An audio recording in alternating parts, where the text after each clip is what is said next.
Hello, everybody. I'm back with another live session about immigration to Canada, and I'm going to answer any questions you have. So, this is my second live session in a row. And before you join me and start asking questions, if you have any questions, I would like to talk about travel restrictions and international students who want to study in Canada. As you know, because of COVID-19, we have travel restrictions. This means that international students may not easily travel to Canada. There are many limitations for international students to travel to Canada. The government of Canada made some arrangements for international students. The first thing that they announced is that you can register to your school. The school needs to be a DLI or designated learning institution. And when you register to a designated learning institution, you receive admission from that designated learning institution. You may start studying online and at the same time submit your study permit application. They will review your study permit application. If they believe that you deserve to receive a study permit, they will approve you at first stage. First stage means you may study online. However, you may still not travel to Canada. They usually go through stage one because some of the documents are missing from your application, or at the moment, travel to Canada is not an option. That's why they will basically allow you to study online, but you need to submit the remaining documents. For example, go through your biometrics or medical examination documents, or if there are any other documents missing from your application. When the borders are open, or starting from yesterday, if your school is on the list of approved DLI schools, you will receive a study permit and you may travel to Canada and continue your studies here in Canada. The list of approved, I will later on, when I save this, I will post this link here as well on below this video. But right now, for those of you who are live, you can check out the link here on the chat box. If you click on that, then you choose the province and the school, and they will tell you whether the school that you're registering to or you have registered to is considered a school with a COVID-19 plan. And COVID-19 plan, it means that, for example, when the students are here, there are limited number of students per classroom. They stay away from each other, so social distancing is protected. There is plexiglass or mask coverage that is mandatory for those students. They can basically use those techniques to make sure that they prevent the spread of COVID-19 through their school. And by school, I'm referring to both the colleges and universities. In terms of high schools and also elementary schools, you need to be in touch with the board to see if they accept in-person students who are international students. So that could obviously change. So that's a very basic about international students who are coming to Canada. Obviously, if you're applying under the SDS system, which is a study direct stream, which is an expedited option for getting a study permit to Canada, then the process is slightly different because you need to submit all your documents up front. You need to purchase a $10,000 GCI. You need to make sure GIC, sorry, guaranteed income certificate. You need to make sure that you have all the documents, including your IELTS test result, ready. But if you're applying other than SDS, and SDS is only available to the residents of 7 countries like China, India, Senegal, Kenya. These are the countries that I remember. If you are part of any of those, resident of any of those countries, then you can submit all your package. They will expedite processing your application. But even if you are from those countries and you are not going through the SDS program, then you can submit your documents not in a complete format, but hopefully receive your first stage approval, start studying in Canada.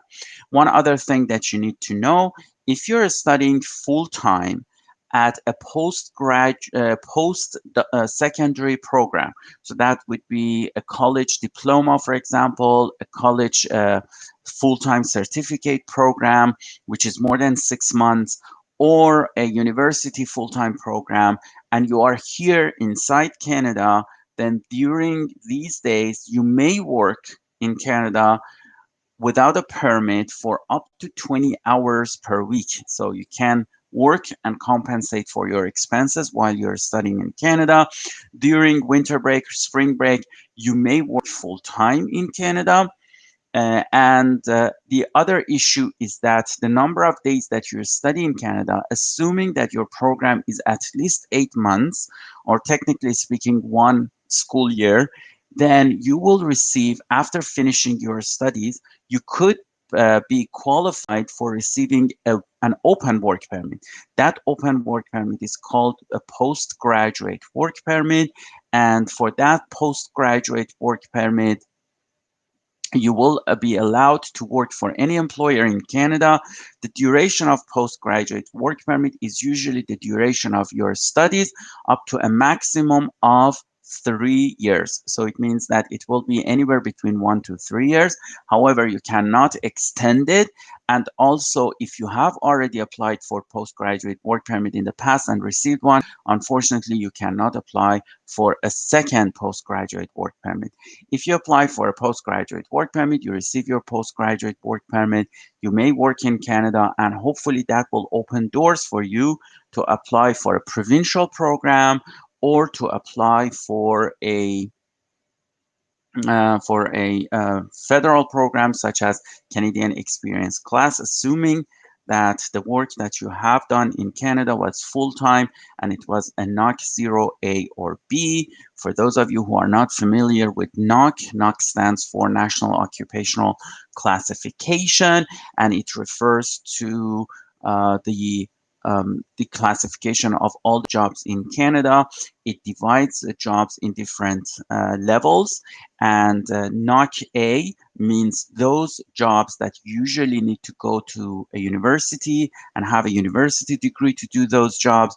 NOC B are those jobs that usually need to go to a college and have a post-secondary diploma, or as they call it in the United States, an associate diploma, and be associate degree, and be able to do that job.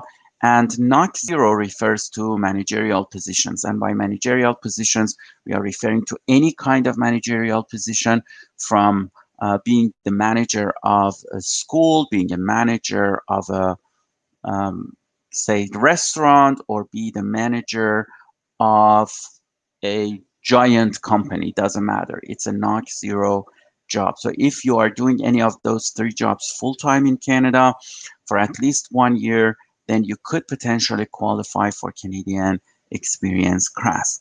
The other issue that I would like to review with you are travel restrictions, because many people have asked me this question. In terms of travel restrictions, the border between Canada and the United States remained closed up to November 21st, 2020. Whether they will continue extending that closure or not, we don't know yet. It's likely that before the end of this year, the border will not be open. However, we need to wait for official announcements. In terms of the other countries, there is no specific set date for when they will open the borders. The borders remain closed. However, there are some exemptions in terms of who may come to Canada. For example, if you are a permanent resident of Canada or a Canadian citizen, you definitely can travel to Canada and come back to Canada. However, you need to have a quarantine plan in place. This means that when you enter Canada, you need to self isolate for a period of 14 days.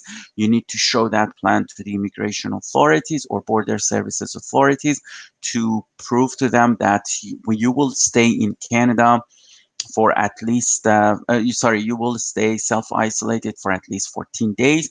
You have planned in terms of providing yourself with food, with a place to stay, medical needs, etc., etc. On top of that, if you are a close family member of a permanent resident of Canada or a citizen of Canada, like the parents of that person or dependent children of that person or a tutor of that person, which means the custodian of a minor Canadian child, or you are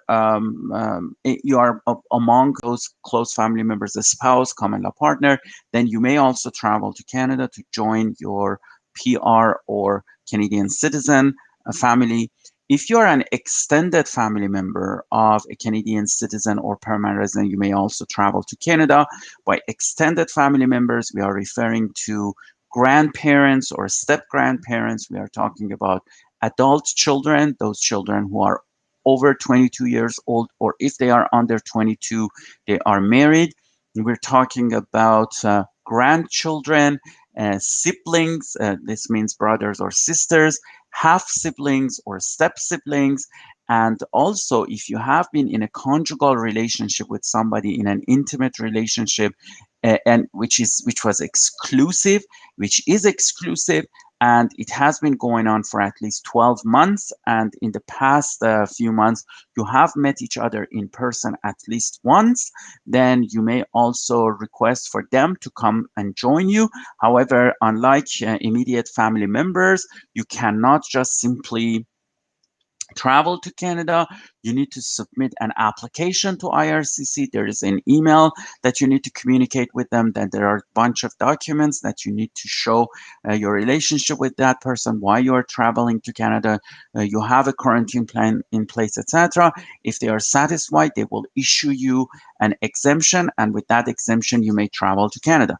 Keep that in mind that you need to hold, depending on your nationality, you need to hold a valid TRV. If you are exempt from TRV or temporary resident visas or visitors visas, then you need to have an ETA, with the exception of US citizens and certain people. US citizens do not need visas to travel to Canada, so they don't need to apply for a visa. However, they still need to apply for travel exemptions. Don't go to the border if you do not have a letter from IRCC or the immigration authorities that says you are exempted. Other people who may travel to Canada are people who are coming to Canada because of humanitarian reasons. For example, they have a family in Canada who recently deceased and they want to attend the funeral, or for example, because they are coming to Canada to take care of a family member who has terminal disease and will die soon. Those kind of extreme situations makes it possible for you to travel to Canada. What about your family members in Canada? They are not permanent residents or Canadian citizens. If you are the immediate family member of a temporary foreign worker in Canada or an international student in Canada, then you may come to Canada and reunite with them. However, just like the extended family members of PR and Canadian citizens, for close family members of temporary residents of Canada, they need to provide documentation and they need to send a request to IRCC. If IRCC approves that arrangement, then they will issue permission for your family members, close family members, to join you. So if you are an international student or a temporary foreign worker, your family members may join you if they receive an approval. Unfortunately, for other people, there is no option to travel to Canada, with the exception that you make a direct request to the Minister of Public Safety, to the Minister of Health, or to the Minister of Immigration. And one of those ministers, they approve you to travel to Canada. They can approve a person only on the basis to say that this is in the national's interest, in Canadian nationals' interest, to be able to travel to Canada. And I can tell you that they are very tough. For example, a few months ago, Blue Jays, which is one of the staple teams in Canada, and it's a baseball team from Toronto. They requested an exemption to be able to practice here in their own home club.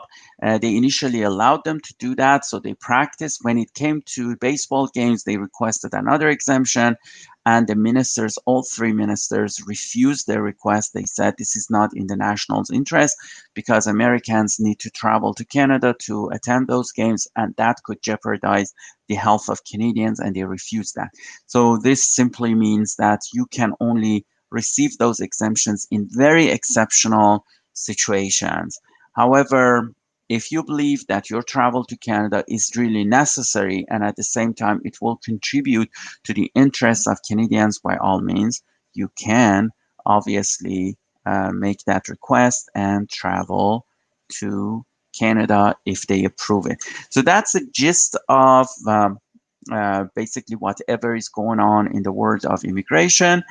In terms of the processing of applications, unfortunately, they are so slow, and some of them as if they are not working at all. So we are talking both about inside Canada offices and outside Canada offices.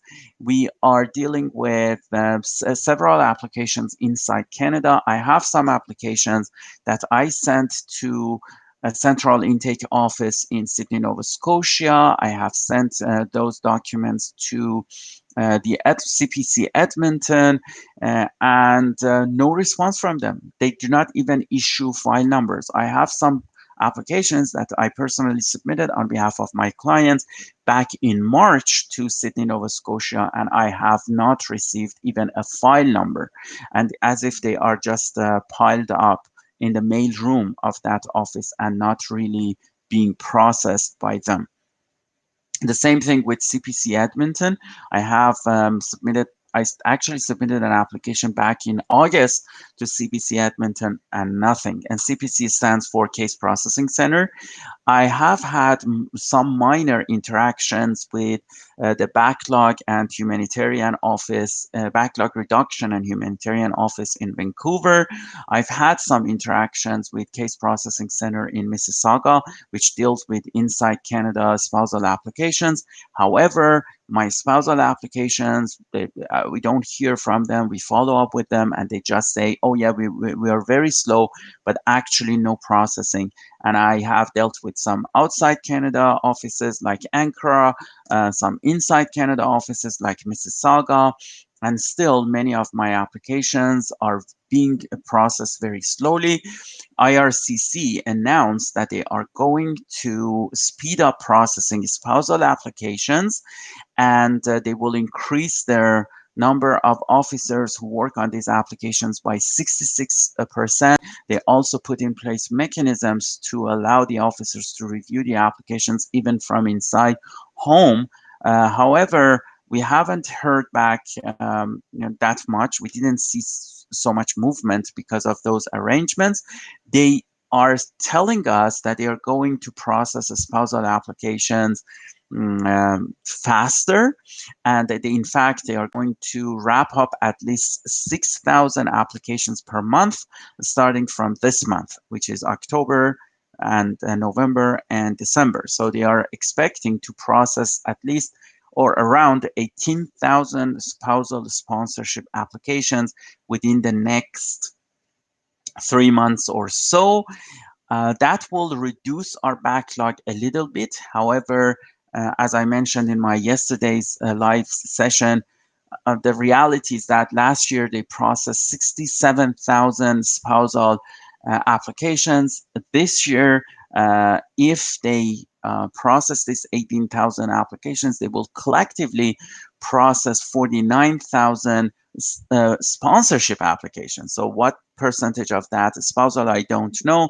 And as you can see, this is a fraction of the number of applications they processed last year. So simply put, you cannot expect to see your applications, spousal sponsorship applications, being processed next day. You may request now, because of those travel exemptions nowadays, you may request your significant other to join you in Canada. And if they issue the exemption for you, your spouse may travel to Canada and join you. However, my personal experience says that generally speaking, it's very difficult to receive a temporary resident visa for a spouse or common law partner.